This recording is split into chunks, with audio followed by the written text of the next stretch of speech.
Nithyanandam Paramasukadam Kevalam Jnanamurtim Dvandhvatitam Gaganasudrisham Tadvamasthyadi Laksham Ekam Nityam Vimalamachalam Sarvadhi Sakshibhutam Bhavatitam Trigunarahitam Satgurum Tam Namami. Nithyanandam, a very warm welcome to all our viewers today. And in today's episode of the 45th Chaturmasya Series, we are going to explore the vital role of the family in building a spiritually aligned, emotionally resilient and dharmic society. And our special guest today is Ma Govinda Priya, who is a founding member of KAILASA, and she's going to share her personal experiences and realizations about the importance of a stable joint family as inspired by the powerful revelations of the Supreme Pontiff of Hinduism, Bhagavan Nithyananda Paramashivam. And Ma Govinda Priya lives in Australia, and she is from the indigenous Maori civilization of New Zealand, and her entire family, her husband, her kids, daughter-in-law and her grandchildren are all disciples of our beloved Swamiji. And in fact, 8 of her grandkids are in Swamiji's Gurukul. Nithyanandam, Nithyanandam.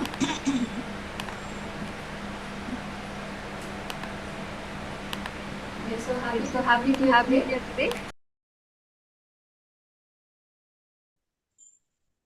Yes. Today we are actually going to hear about Ma Govinda Priya's experiences and how, inspired by Swamiji's teachings, she has built a beautiful family, that a joint family living and radiating Swamiji's teachings. Swamiji has again and again stressed the importance of joint family, which is important for the societal stability. Hindus for thousands of years have lived as joint families. Even when we were attacked by invasions and conversions, even though our temples were destroyed, our gurukuls were destroyed, what held it together was the family. But unfortunately, even those families are getting modernized, westernized, and getting disintegrated. But Swamiji, when reviving Hinduism, he's not just reviving temples and scriptures, he's reviving the entire ecosystem, the entire civilization. And in that, of course, a very important role which the family system plays, Swamiji is reviving this as well. One such example of that beautiful family is Ma Govinda Priya's family. Ma Govinda Priya, Nithyanandam, we are so glad to have you here on the show today, and would like to request you to please introduce yourself. How did your journey begin? Before you were introduced to Swamiji, you had mentioned earlier that you have your roots in India and in the Maori tradition. If you could please share about this. Yes, my grandfather was born in Bombay, and he was sent to New Zealand, and he married a Maori lady in New Zealand, and and we all stemmed from that. But we were never brought up. He was Hindu, but we were never brought up Hindu. We were brought up Maori, and if you can imagine being part Maori, part Indian, it had its challenges. It was very challenging at that time. But my father and my parents, they made the best of it. And yes, so it was a very challenging time for all of us at that time. Yes. And how did you get introduced to Swamiji Ma? If you can share your experience, because I've heard that you have a lot of beautiful experiences, how Swamiji has transformed not only your life, and in our conversations, one word that you frequently use is how blessed you are, how blessed the whole family is. If you can please share, how did you come to know about Swamiji? How did you get the divine call? If you can please share. My son, Padmarupa, it was basically he was Googling, and he was on YouTube, and I think he found Swamiji that way, and we got to attend a workshop. We were in Australia in Alice Springs, and we attended a weekend workshop, and away we went. And then from there,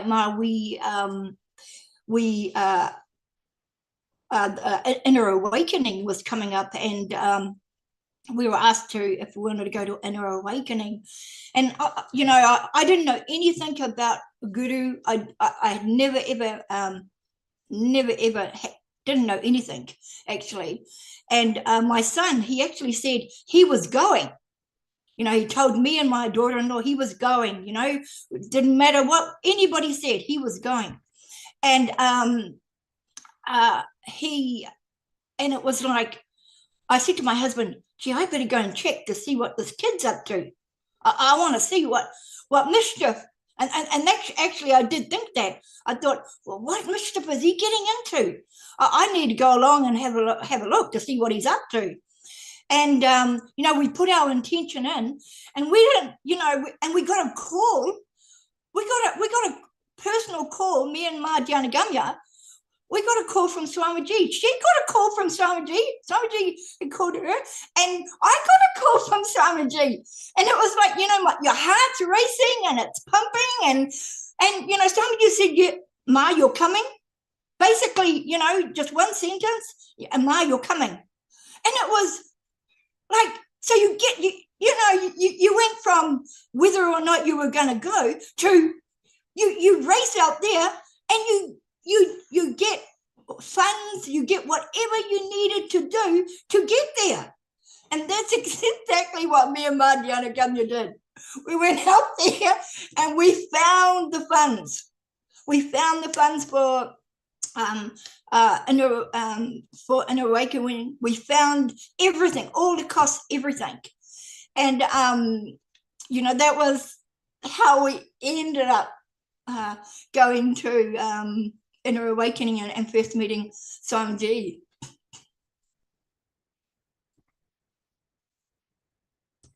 So sweet, mates.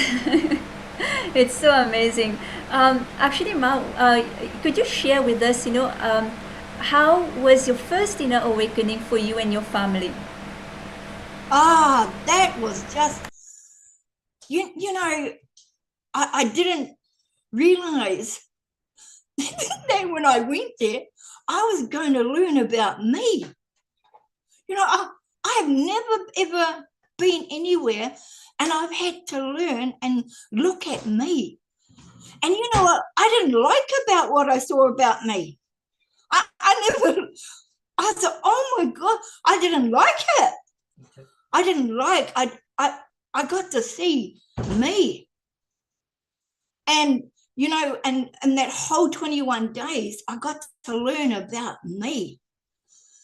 And I remember at the end of the program, and I was sitting there ready to catch the bus back, and one of the Balasants said to me, Ma, so what did you think about the 21 days? And I said, never in my life have I been anywhere and had to learn about me. So it was just fabulous. It was amazing. It was just, it was incredible. It was absolutely incredible. So beautiful, so beautifully put. Actually, as the word says, the Inner Awakening is the name of the program. This was a 21-day program that Swamiji has been conducting for many years. Such an amazing transformative program. As the name suggests, it is an inner awakening. Helps us to not only learn about us, not only the layers and layers of who we are, but the true inner self, the divine in us. And that is the awakening that Swamiji does during this program. And so aptly put. Ma, I'm sure that definitely as you saw the layers and layers of what you thought as incompletions or what you did not like, finally you found your true self. And that's what you're radiating. So wonderful to hear your experience. As you said, you got the call directly from Swamiji, and Swamiji is saying, okay, just come. And that was the best call that you could ever get in your life. Now, from there, your journey began. And now, not only you have become a founding mother, one of the founding mothers of Kailasa, but the entire family is now connected to Swami G. So if you can share your experiences, how was this so beautiful journey? Because it is one thing for one person to connect, but the entire family connects. It is just, it's a lot of blessing, more the merrier. So if you can share that experience. Ma, it's such a blessing to have my grandchildren, and now I was saying not only my Janagamya and Padmarupana is also with Swamiji, but also now my youngest son is now with Swamiji as well. So I, as a family, we're very, very, very, very blessed. Just recently, actually in January, I got to spend some time with my family in KAILASA overseas as well. And I got to spend some time with them. And oh gosh, how blessed, amazing.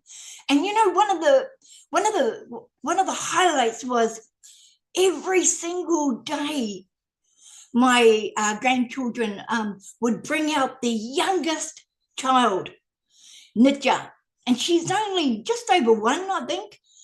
And every single day she was brought out, whether she was awake, she was asleep, she was brought out to do yoga. Every single day, whether she was awake or asleep, she was put in that space every single day. And now she does yoga. She does, she just automatically, she's doing yoga every single day. So watching my children, watching my grandchildren, and over the period of time they were, they lived in Melbourne, and they were doing the temple work for 3 to 4 years, I think, over there. And both my husband and I got to stay with them as well. And just, it was just amazing, getting up, going down and watching them singing away as they went down to wake up the Bhugamurtis or put the Bhugamurtis to sleep, or, anything that they got to do at the temple. It was just beautiful. If you can imagine, they'd put on their little gumboots on, because the temple is on a farm. They put their little gumboots on and away they went, and they'd go down to the temple, and they'd do abhishekam, they'd do all the spiritual practices. So watching that, it was just amazing, Ma. It was just, it was just absolutely beautiful. Absolutely beautiful. And and when they got to go to Kailasa, it was just, oh gosh, it was just amazing. Absolutely amazing. Absolutely, Ma. We've all seen the video where the little baby, 1 year old, is doing yoga. I mean, it's just amazing. It's just unbelievable, how, and she doesn't need to be instructed, how to do the yoga, how to do the asanas. She just knows. It's just so natural for her, and she's just so blissful. So, I mean, what Swamiji is doing, actually Swamiji said, his Gurukul kids are his pride, and we can see that how a 1 year old, right, is doing yoga just as a natural thing. And yes, Master, the way that Swamiji is reviving the Hinduism and the indigenous cultures, not just the indigenous cultures of the Vedic civilization of Hinduism, but the indigenous cultures around the globe, is just phenomenal. And there's nobody else who can do that except for an avatar, the very incarnation of Paramashiva, who is Swamiji, living among us today. And Ma, you also have an amazing story about how you became a founding member of KAILASA. And just the way you manifested being a founding member of KAILASA is so inspiring, Ma, and so extraordinary. Could you please share that, Ma? Yes, Ma. Oh, that was. And, you know, anybody that wanted to be SJP, if you saw the place where I made that decision, you would go, how did you come to that decision in that place? You know, but I did. And I was in a bedroom. And the and I heard Kalavaidava. Kalavaidava was on the TV, and Kalavaidava had said, make the intention right there and then. And it's like, okay, I'm making an intention to be SJP. And at the time, I didn't even think, you know, like I just said, okay, just let me make the intention. And I made that intention that night. And I had probably, you know, like I knew the cost of it. And I thought, wow, how am I going to do that? So, and at the time, I probably had, oh, golly gosh, I think about $1,100 in my account at that time. And, you know, here's me wanting to be Yajaman with $1,100. But what I did was, after that, I, you know, I made the intention, and I went forward from there. And what I did was, I decided, start.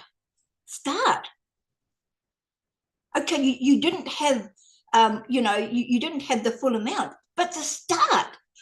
So what I did was I started with $50.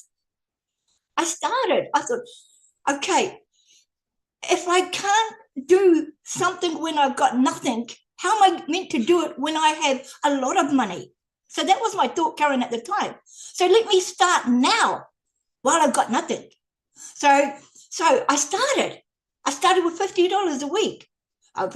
Then it went to 100, 200, 500, then 1,000, 2,000. Then it got up to 10,000. So what was happening was the possibilities were just kept on opening up. The opportunities kept on opening up. So the more that I went forward, the more opportunities, the more possibilities kept on opening it up. So I was thinking, okay, and then it was like 10,000. And then I happened to be at the Melbourne temple with my son, and, you know, I was up there, and, you know, and I was sitting up there, and we went through quite a few things up there, and we made the decision to then put through 50,000. No, we had and then when I made the shift to be able to do $50,000, that Swami G had said, in 3 months' time, you will be Yajaman by Guru Purnima. 3 months from that day.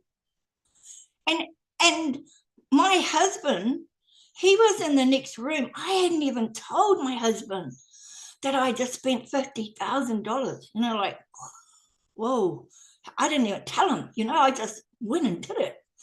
You know, I just jumped in and did it. But 3 months on Guru Purnima.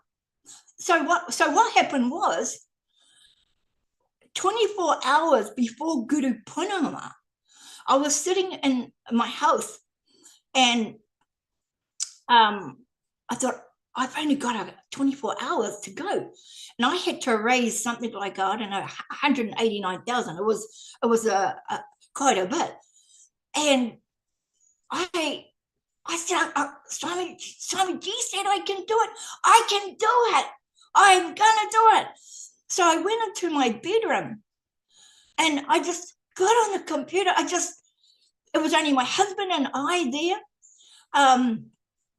And I was just on the computer all day, all that time I was on there.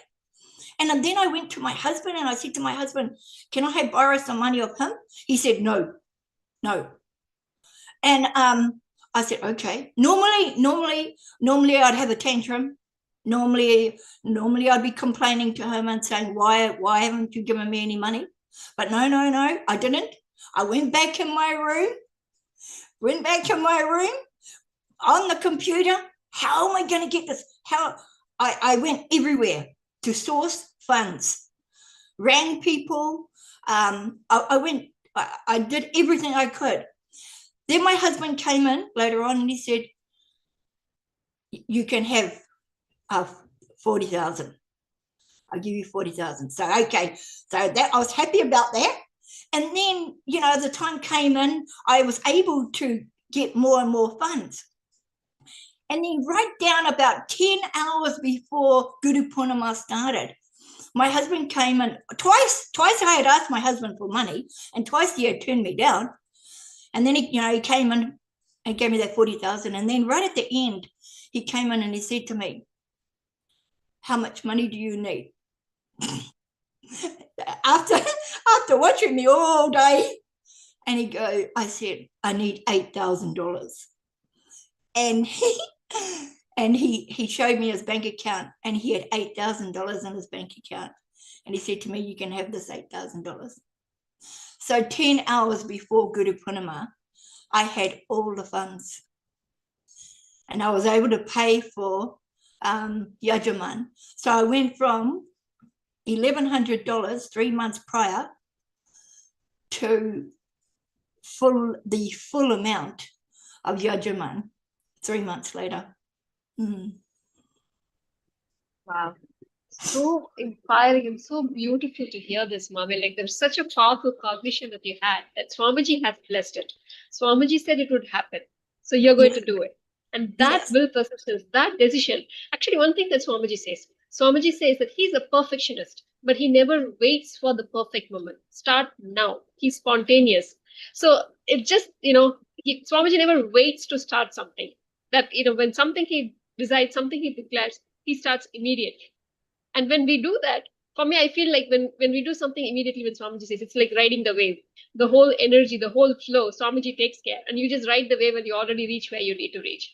So beautiful, Ma. Like how you shared just that decision and will persistence and, the decision to make it happen. Just because Swamiji blessed that it would happen before Guru Purnima.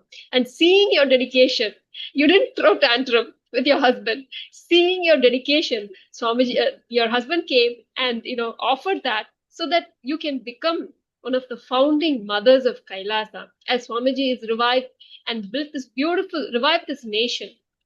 For that to be a part, the SJP becoming a Yajaman of KAILASA is definitely, of course, the manifestation that is blessed by Swamiji. So it beautifully happens when you say yes. Yes, I want to be and I'm willing to, I'm just ready to say yes, as how you spontaneously started with just the $50 in hand. If I don't say yes now, how will I say when there's a lot of money? Obviously, I'm not going to. So such a powerful cognition, because typically the mind works the other way. How can I pay now? Let me pay when the money comes, right? That would be the typical logic. But you have so beautifully broken them the other way, saying, if I don't give now, how will I give when I have the money? And that made it happen for you, your decision. Yes, definitely. Yes, Ma, definitely. And I do want to add one thing here, Ma, is that, see, becoming a SJP, a Sarvanapita Yajaman, a founding member of KAILASA, is a pure blessing from Swamiji. And it is your unwavering faith in Swamiji's words, Guru Vak, that he said, you will manifest full SJP before Guru Purnima. You just took his words for it. You did not have any second thoughts, and it just happened, right? And you're a living example of this, Ma, how with the will persistence, like how Ma was saying, with the will persistence and the unwavering faith in Guru's words can just make anything happen. And it's not that you had the money there sitting in your bank. So many people, would have the money, but they don't get to become a founding member, a founding mother or father of KAILASA, which is because it's just a pure blessing from Swamiji. And one question, actually also Swamiji said, see, when we take the responsibility of becoming a founding member of KAILASA, the cosmos will just showers on you, right? whatever you've given, you will get that plus much more you will get also. So one question I have for you, Ma, after you became a founding member of KAILASA, what experiences have you had in your life? What changes have you seen in your life, in your family? Can you please share with us?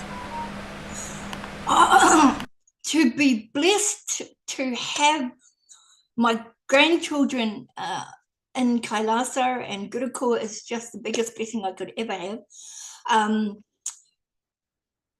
Like Swami G, I've been able to do so many things.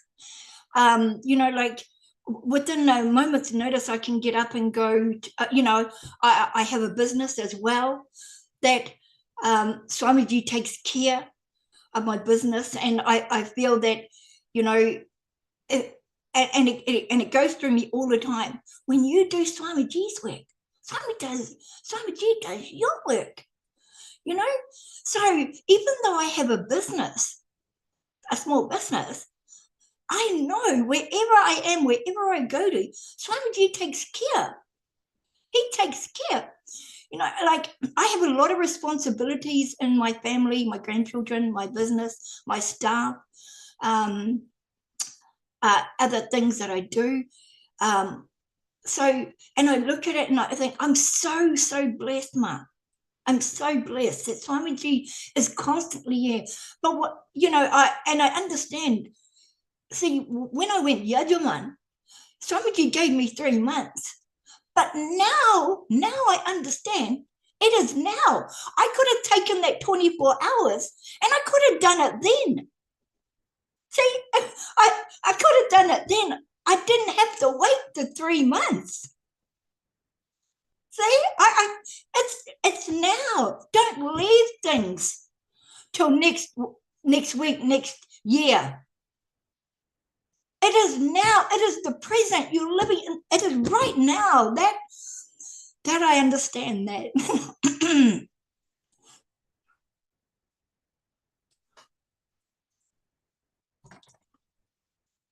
Definitely, Ma. Definitely, it's in the now that all the wonderful things happens to us. And like you said, the blessing, it is a blessing that the entire family is connected to Swamiji. And again, Swamiji reiterates the importance of a stable family. A stable Hindu family leads to a stable society. And of course, a stable society leads to a stable country and so on. So it is how Swamiji is beautifully reviving this stable Hindu family. The way it is deteriorating outside, degenerating, how the families are breaking with westernization and modernization.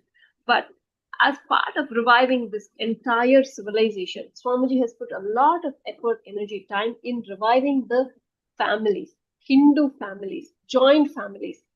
I know Swamiji himself has grown up in a large family. Often Swamiji shares about those beautiful experiences growing up as kids, with amongst your cousin brothers and sisters. Such a beautiful environment, how the entire ecosystem takes care of each other, and the coexistence and love and respect that we learn living as a joint family, which unfortunately we are losing now.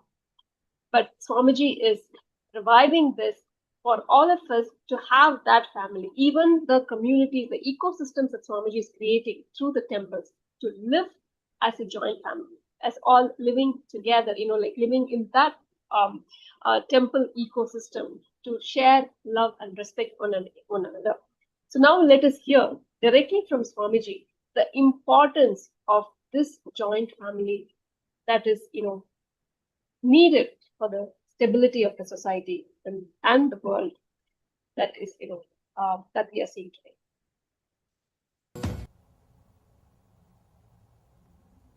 Like today, I'll present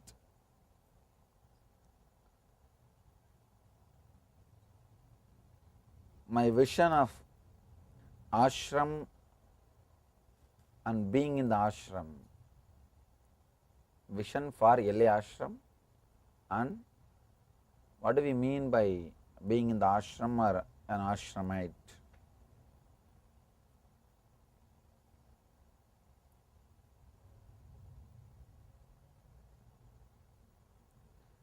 By the very nature, man is a social animal. He can't stay alone. He has to create some group. He has to live only with some group. People who chose the lifestyle of living alone entered only into depression. When you live alone, you may have what you think as freedom, but along with it a big punishment. You won't have anybody to relate. You don't have anybody to whom anybody to trust. The other day I was reading a survey report which says 47% of Americans do not have a friend to whom they can talk something of their personal, private, confident. 47% of Americans do not have single person.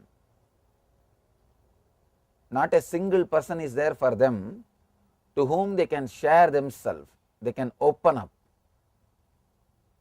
I thought this is the worst punishment. You don't have somebody with whom you can open yourself, with whom you can share yourself. I was surprised.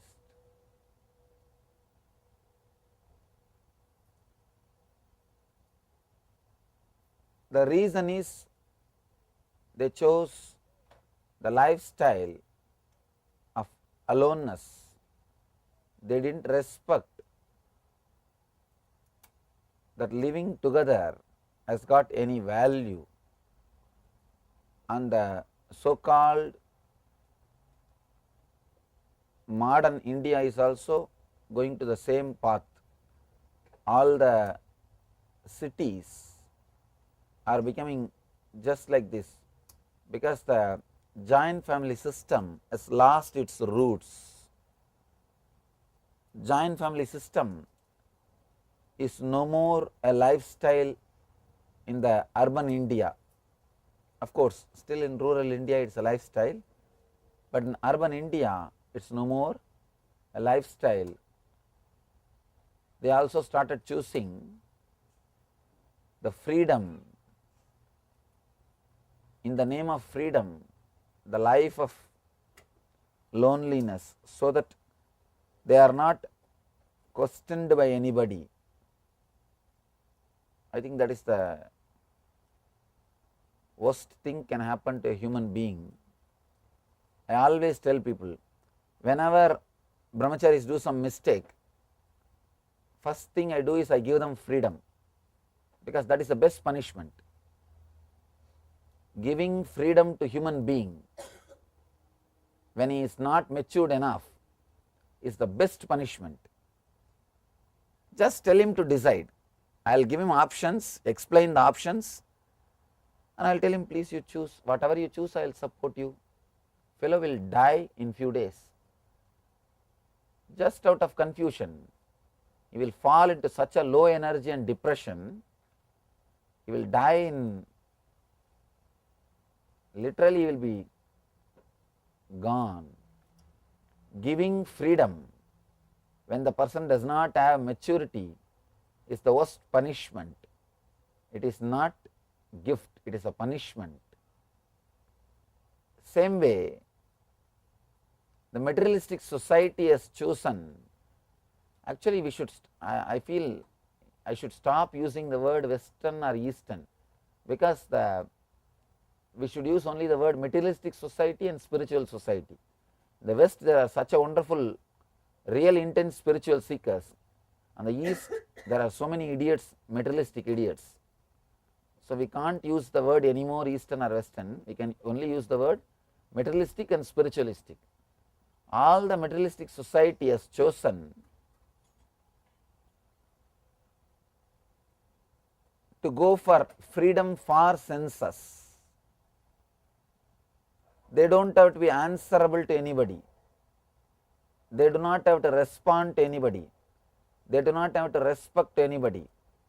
Just you can live as long as you want with your husband.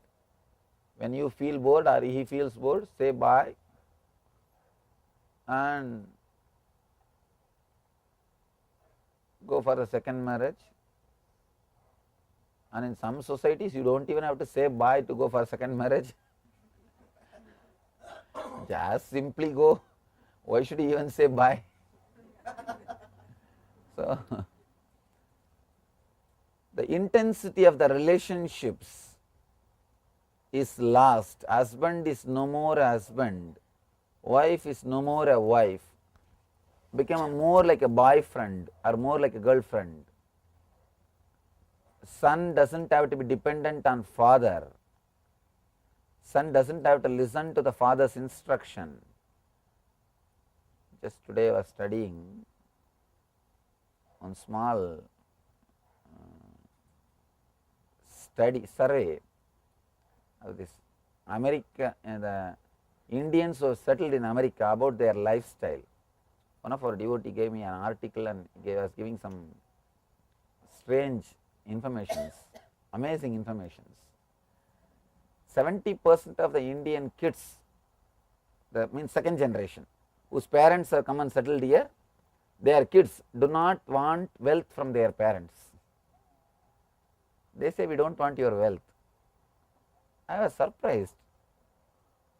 Somebody saying that we don't want your wealth is something amazing. And the survey report says the reason why they don't want the wealth is because they are afraid the parents will start commanding them. They will start having some say in their life. They are ready to forego the wealth. They do not want even that, but they don't want parents to talk anything, parents to give any instruction, parents to give any suggestion.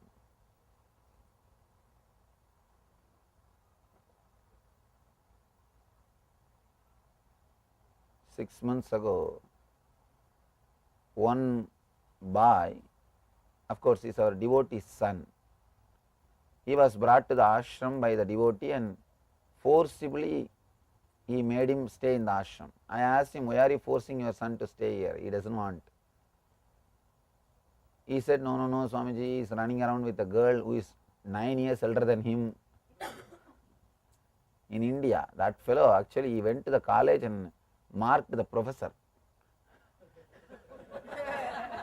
Instead of taking marks in the syllabus, he marked the professor. And I was shocked that professor also, that girl has no sense having an affair with a student. And I just can't imagine. And this guy was brought to me. And I told him that that guy's age is around the age of the marriage age only. I said, your age is perfectly all right, you can marry. And you have the right to choose your wife. No, nothing wrong. You have all the right. You have all the right.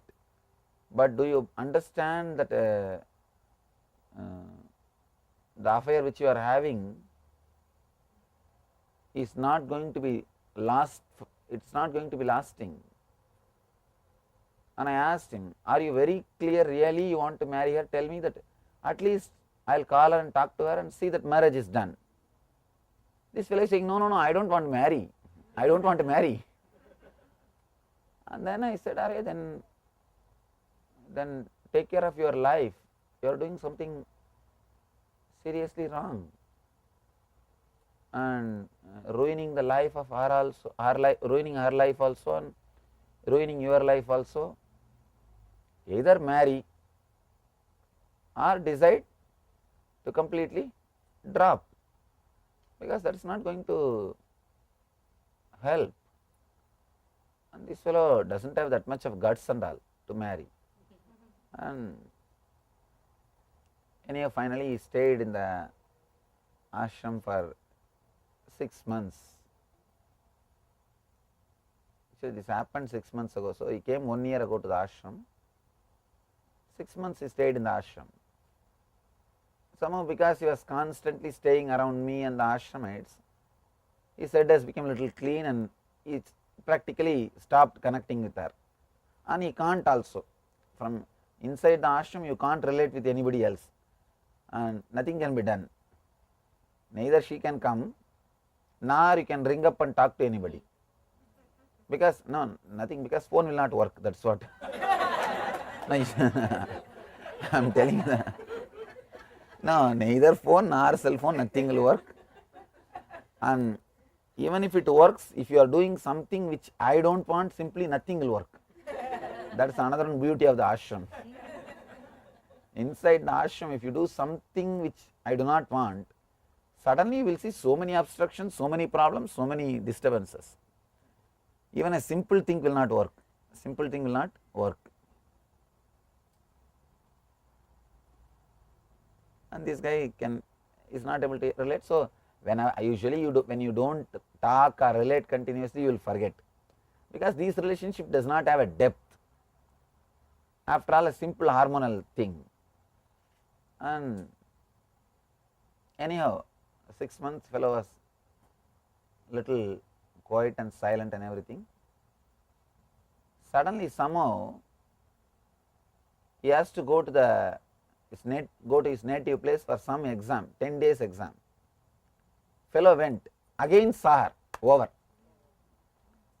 Again saw her, whole thing came back,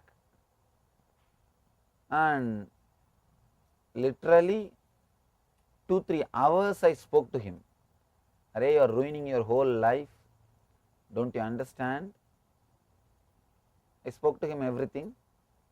But finally, after all those things, he decided to run around with her. Everything was over. Now just 1 month ago, this fellow is writing a big letter and begging to Ayya also. To Ayya, he spoke through phone and writing a big letter. Just because of the hormonal pressure, little bit of pressure, I did not respect Swami G's words, and I escaped, and I was running around her. Actually, within 6 months, he learnt all the lessons. Means that actually, when he went away from the ashram, I told you in Tamil. I told, அவ என்ன செருப்பு போட்டிருக்காளோ அது உன் மூஞ்சில பதிஞ்சு அப்புறம் தாண்டா நீ வருவ, சொல்றத கேளுடா. I told in Tamil that what brand shoes she is wearing, you will have that brand on your face after getting beaten by that. Now I know the depth of the relationship, and I know what kind of affair this is, and I know the depth of the person. And now literally, not only that fellow was beaten by her, literally beaten by her, and she took away a lot of money and all the other these are things from him. Apart from that, now this fellow has completely lost confidence on himself, does not have confidence on himself, and he is not able to even think what to do further, because all his energy has been sucked. She was the one who occupied his inner space completely, and now suddenly she is not there. And this fellow is now crying and weeping. Ayya came and told me, Swamiji, you have to do something. I said, this is the suffering he has to suffer because he allowed the materialistic culture in his life. And the parents came and started crying. I said that not only he is responsible, you guys are also responsible, because you guys did not live with your parents. These parents did not have elders in the house. They did not live with their father and mother. So there is nobody to advise. There is nobody to show the life. And the materialistic fellows do not understand the value of the joint family system. All the prosperous society on the planet Earth, all the prosperous society, Jains, Parsis and Nagaratars in Tamil Nadu, all of them are joint families, at least till last generation. All of them were joint families. All the prosperous generations respected the understanding respected the culture of joint families. See, in joint family, a little bit of freedom will be lost, that is true, but you will not understand how much you feel that you belong to somebody.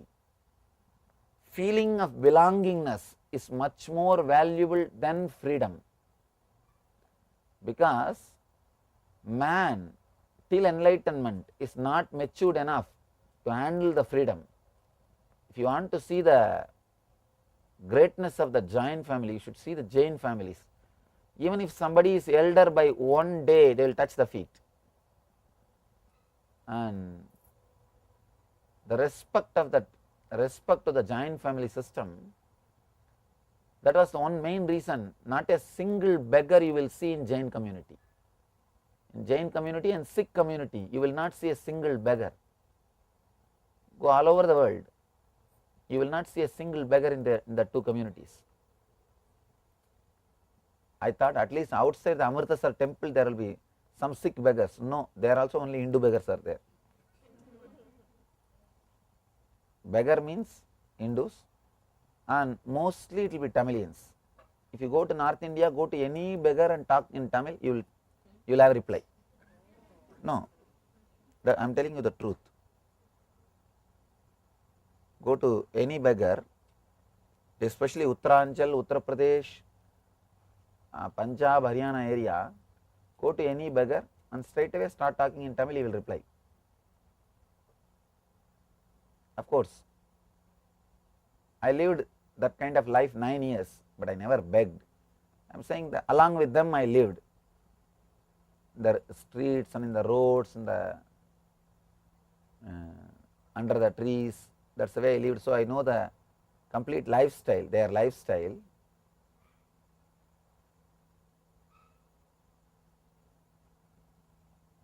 Just yesterday, I met a Swami after 10 years. He was teasing me that I'll always eat in one the mud, manchatti. In English, I don't know what you will tell. Pot made out of mud, clay plate. In that only I'll eat. So after 10 years, we know each other for more than 3-4 years at that time. And yesterday when he saw that I am eating in silver plate, what happened?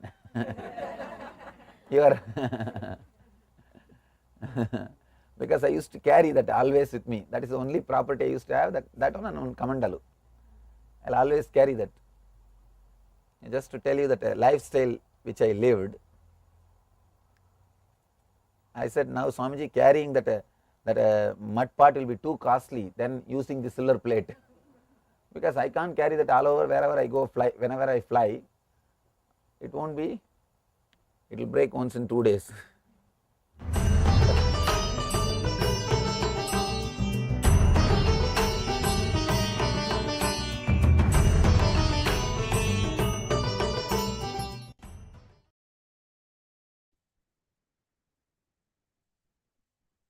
So as we hear from Swamiji on the importance of the joint families, not only families, Swamiji said, a man is a social animal. He cannot live alone. Naturally, socialize and live with others. Freedom is a suffering, Swamiji said. Freedom is a punishment. So today, as we are talking to Manukya Govinda Nithyananda from KAILASA, Australia, living with such a beautiful, large family, he finds that as a blessing. And Ma, I would like to request you to please share how learning from Swamiji's teaching inspired you, especially, with the large family, with the joint family. Can you please share about that? Ma, I think one of my big things, thought currents that I used to have every time I used to wake up in the morning was raise yourself by yourself. And that every single day you'd get up and you'd go raise yourself by yourself. So that became a very, very powerful cognition every day. And when I watched my grandchildren, and how every single day they would be up, they would be doing yoga, they would be doing all the spiritual practices in the morning and night and day. I felt blessed, totally blessed. The possibilities, everything. Every time I would look at them and putting on their little gumboots and away they'd go down to the temple, and oh gosh, so many things happened at the temple. It was like coming home. Each time we visited, it was like home. It was really like being at home. And I remember each and every time that we wanted accommodation, we wanted a house, and they were staying in Melbourne, and I would go, okay, what do you want? House. Okay, we would select a house. I would choose the date, even right down to the date. We would get that house on that day, not any other day, not any other house. It was that house. And that didn't happen once. That happened 3 times. We even walked into the second house. The real estate didn't give us the time of day. It didn't worry me. I just walked in and around, and I said, Swami G, I want this house. I was very clear, and I walked out of the house. And 2 days later, I got that house. Then the third house, when we required a third house for all of them in Melbourne, said, Swami G, we need a house. I want this house, which was a 4-bedroom house with 4 bathrooms. I want this. I want fully furnished. That is exactly what I got. I got that exactly. But when I look back on those 3 times, not once did I have not a second doubt, not 1 second did I doubt that I wasn't going to get it. What I wanted is exactly what I manifested.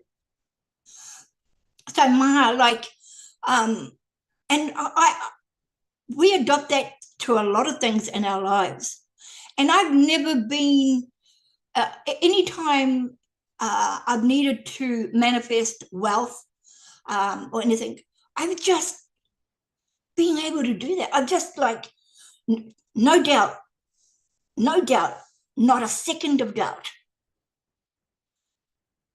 Yeah, and I always manifest what I want.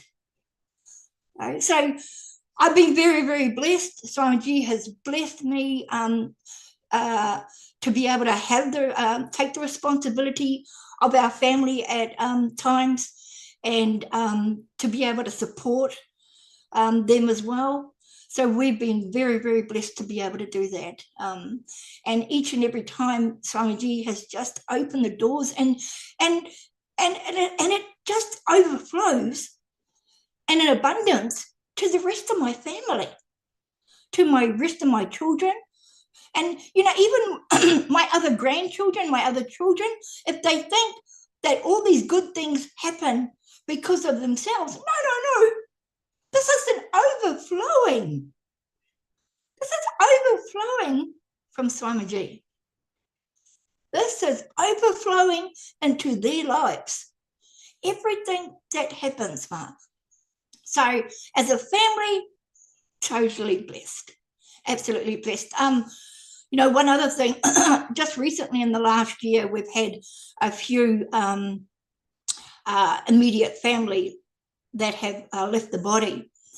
And, I was with my family, and, I was we were very sad. And my granddaughter turns around and goes, Nan, it is just the physical body. There is no death. When you unattach yourself, you don't have the pain and the suffering. So, Nan, unattach yourself. And I'm like, I look and I go, did that just come from a 10-year-old?